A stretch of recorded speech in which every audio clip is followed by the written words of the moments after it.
Hey everybody, it's Leeroy from Leeroy Gaming, and in today's Baldurs Gate 3 guide, we're going to be looking at the Gloom Stalker subclass for the Ranger class. We're going to cover features at level 1 of character creation, including ability recommendations. We're going to give you a full level 2 to 12 breakdown, as well as covering all spells available as you level up. Towards the end of the video, I'm going to provide you with general equipment recommendations and give you my thoughts on multiclassing as the Gloom Stalker Ranger. You can use timestamps below to jump to areas that most interest you. And remember to drop a like and leave a comment below of your thoughts, feedback, and questions. Now, without further ado, let's go ahead and check out the Gloom Stalker Ranger.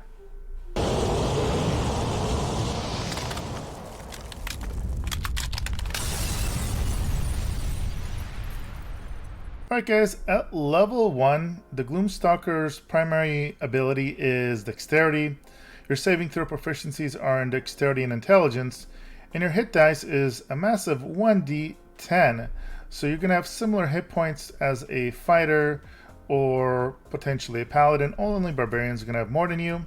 You're going to have proficiencies with simple weapons, martial weapons, shields, light armor, and medium armor.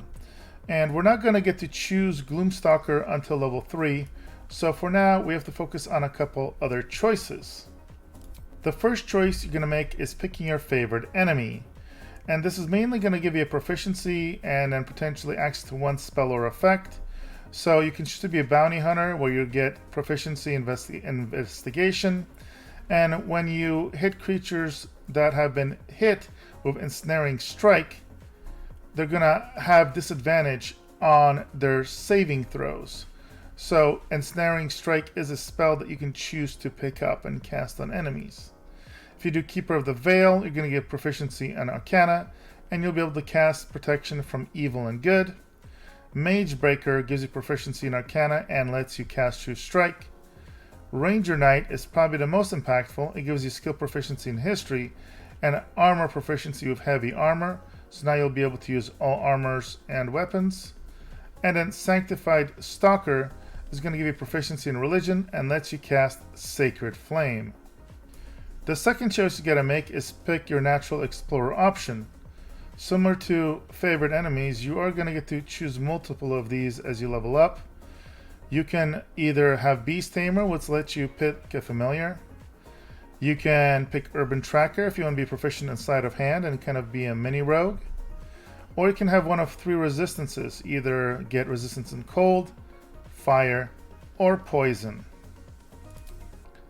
When it comes to stats, my recommended setup is 10 strength and then either 17 strength if you're going to choose to use the hag section of the game to get an extra point in dexterity to push to 18, and that would allow you to get 14 constitution, 8 intelligence, 16 wisdom, and 8 charisma.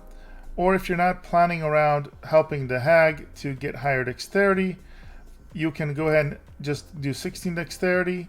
And those final 2 points, you can either bring in charisma to 10, your intelligence to 8, for example. This could be 2 good ways to use it, but generally I would push for 17 dexterity so you can get 20 dex max quicker. Now at level 2, you're going to get access to spells, so you're going to get 2 level 1 spell slots, and you will get to pick 2 spells. I will go ahead and mouse over all of them.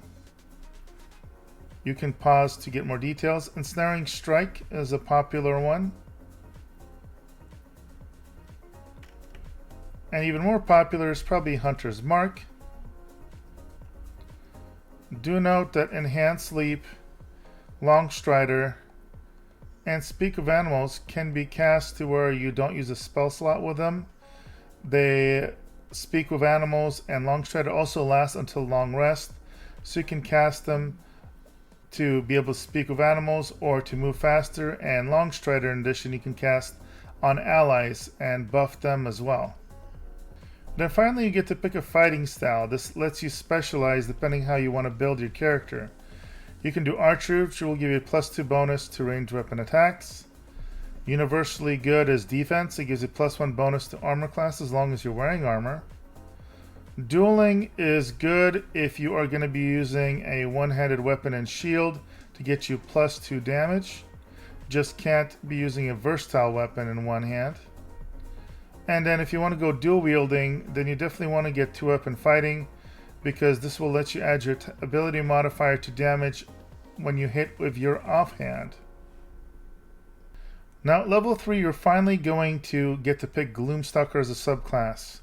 Now, but before we look at the unique features for the Gloom Stalker at this level, do note that you also get to gain another level 1 spell slot, and you're going to have a chance to replace a spell and pick another spell from the ones you get to choose from. Now, specific to the Gloom Stalker, first of all, you're going to get Dread Ambusher. So you gain a +3 bonus to initiative, which is real helpful to get the jump on enemies. And on the first turn of combat, your movement speed is increased by 3 meters, and you can make an attack that deals an additional 1d8 damage. And you also get Superior Dark Vision if you don't already have it, so it lets you look up in the dark for up to 24 meters. Please note that this does not let you see through magical darkness. You're also going to get 2 new actions, Dread Ambusher Hide. So as a bonus action, you can hide from enemies by succeeding a stealth check. Attacking or casting a spell will reveal your location. And an Umbral Shroud. So you get to use an action to wrap yourself in a shadow to become invisible if you are obscured. And this lasts up to 10 rounds. And from what I've seen, to be obscured, you just need to be in some form of shadow. So you could be even relatively close or right next to somebody else, but if you're in any form of shadowy terrain, this is gonna work. And then you also get access to the level 1 spell Disguise Self. At level 4, you're gonna get to replace a spell, and also you're gonna get to pick a feat. Ability improvements are always strong for the Ranger, especially to get your Dexterity 20 as fast as you can.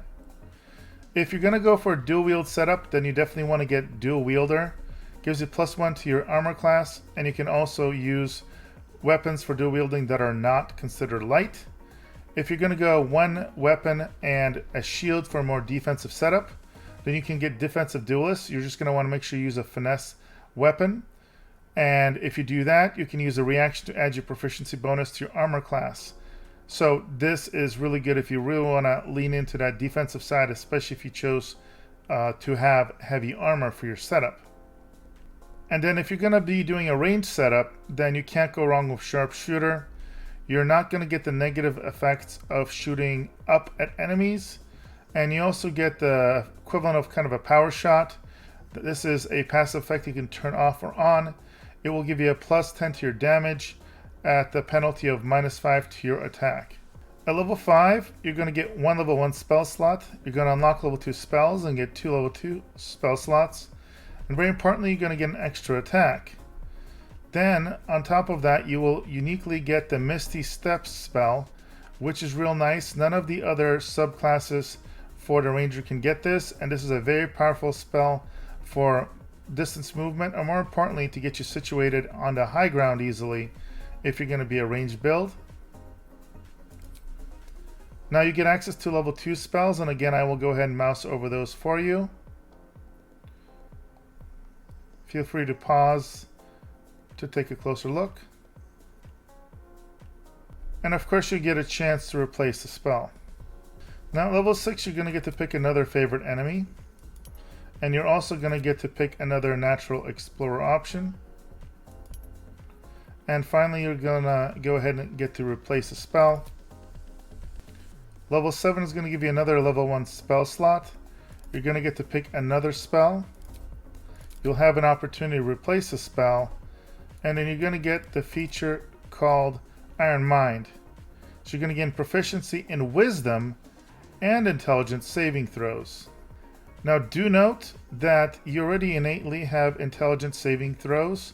So this is more useful if you're multiclassing into this subclass, and so you get another class's innate proficiencies and their save throws, and then you would be dipping into 7 levels of Ranger to get Wisdom and Intelligence saving throws on top of it.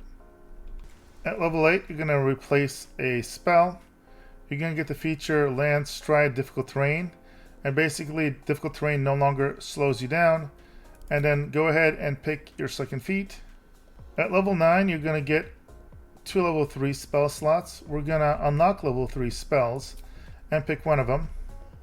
Here are the options. Conjure Barrage is good if you're gonna go for a melee build. Lightning Arrow is really good if you're gonna go for a range build. You'll also get a chance to replace a spell. And unique to the subclass, you're also gonna get the Fear spell. At level 10, you're gonna go ahead and get your third favorite enemy. You're going to get your third natural explorer option. You're going to get a chance to replace a spell, and you'll get hide in plain sight. This is an action where you will go ahead and camouflage yourself within your environment to become invisible and gain a +10 bonus to your stealth checks as long as you stand still. So this can technically last until you long rest, but do note the second that you move or do anything, this will go away. And then at level 11, you're going to get one more level 3 spell slot. Go ahead and pick another spell that you want to get. You can replace a spell if you wish. Then you're going to go ahead and get the subclass feature, Stalker's Flurry. You are swift enough to turn a miss into a new strike. When you miss with a weapon attack, you can make another weapon attack for free.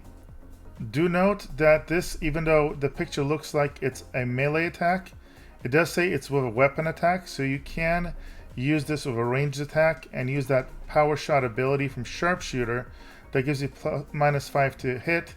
So if you happen to miss, you get another chance. Alright, and then finally at level 12, you are going to get one more level 3 spell slot. You can replace a spell, and you're going to go ahead and pick up your final feat.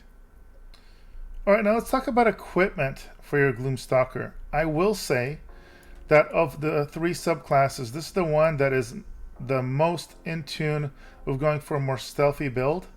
So my actual recommendation is to get the medium armor line that is made of the special material. I forget the name of it off the top of my head, but as you go through the different acts, there's going to be blue versions and then rarer and rarer versions of this armor that will not only give you no penalty to stealth checks when you wear it, but there will be no limitations of how much of a dex bonus you can have to AC.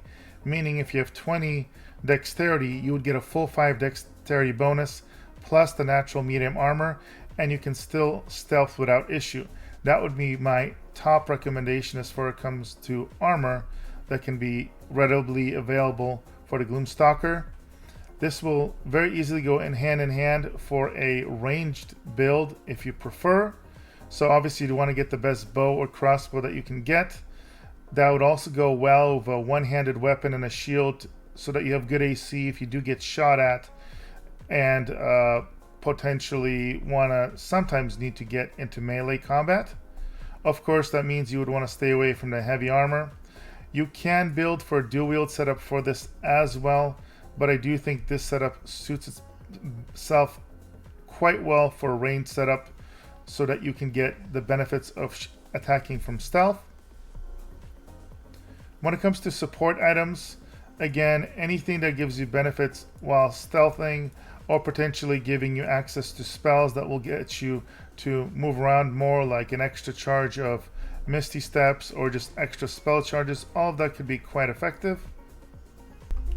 Now, if we're talking about multitasking, this is actually the subclass of the Ranger that I feel is the most in line for multi-classing. In fact, I would recommend highly, if you want to go for a really sneaky ranged assassin build, you can combo with the Rogue Assassin. The Rogue Assassin gets its main benefits with just 3 levels. So you go 3 levels with the Rogue Assassin, and then you can get up to 9 levels of the Hunter. Of course, you could also go 4 and 8 if you want to maximize the amount of feats that you get to take advantage of. Alright guys, that brings me to the end of my Gloom Stalker Ranger guide. I hope you found it helpful. If you did, make sure to drop a like. If you have any thoughts and feedback, please drop them in the comments. If you want to see more content from me, make sure to subscribe. And of course, thank you for all your support, guys, and I will see you guys in the next video.